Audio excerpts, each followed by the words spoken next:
Welcome to your week-by-week pregnancy video series, brought to you by Ultrasound Dimensions, Medical and Maternity Ultrasound Center.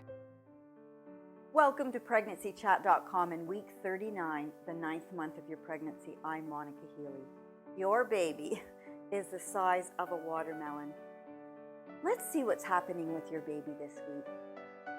Your little one, perhaps the idea of delivery makes baby seem quite large.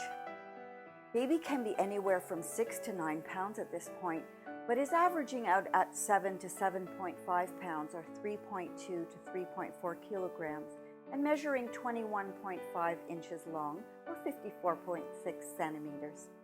Baby's abdominal circumference, consisting of 15% of his body fat, has surpassed that of his head as baby continues to pack on the fat.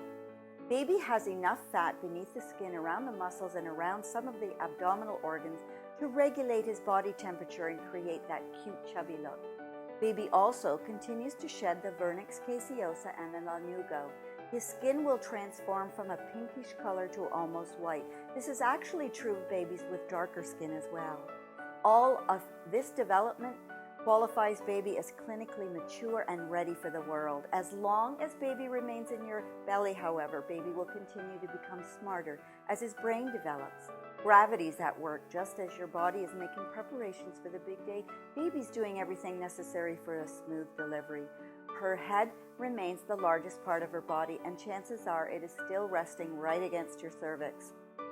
The pressure on the cervix will help thin the tissues, creating an opening in the birth canal. Gravity is at work, pulling her further and further down into the pelvic girdle and compressing her head to a certain degree.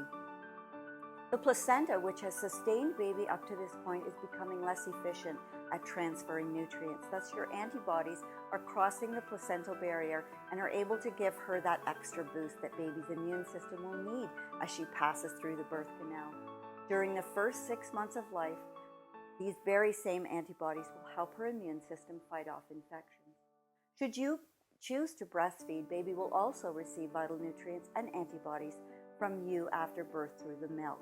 The umbilical cord is about 2 centimeters thick, and the length of your baby still supplies her with the nutrients as she gains weight.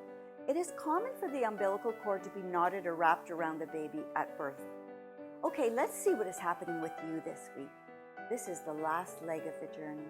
The same old symptoms are present and will be until baby is finally in the world. Your uterus continues to expand, taking up all of the space in your pelvis and a great deal of room in your abdomen, pressing against the rib cage.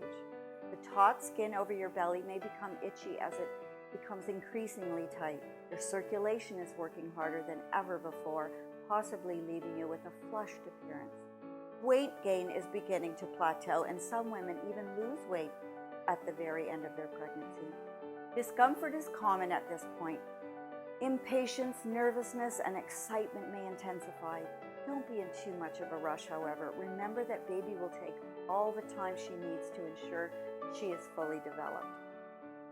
Your antenatal appointment will consist of another checkup. The doctor may feel your abdomen to observe the baby's position and growth, as well as an internal exam in which your practitioner will check the cervical softening, effacing or thinning, and that dilation or opening. All of the pressure on your pelvic floor is ripening your cervix in preparation for baby's passage. Is it real? Labor is just around the corner, but don't be too fooled by some labor contractions. It's common for contractions to become stronger than Braxton Hicks, but they still may be weaker than the real ones.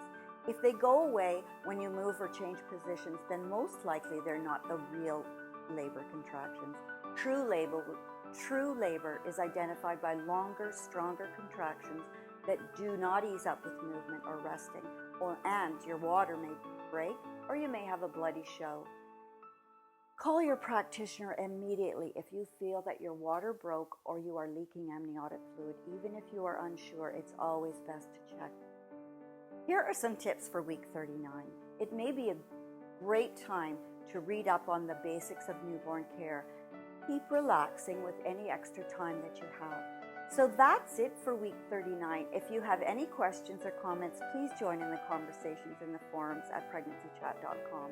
I can't tell you what is going to happen during week 40. Until then, enjoy this pregnancy journey of yours. These are the precious moments our lives are made of. I'm Monica Healy, and thanks for watching. Thank you for watching. If you're looking for a medical or maternity ultrasound scan, we can help. Since 2007, Ultrasound Dimensions has been trusted by over 31,000 patients and doctors. Our Enterprise Ireland award-winning team offers you convenient appointments, immediate results, and always takes the time to give you peace of mind. To schedule your appointment, contact us today.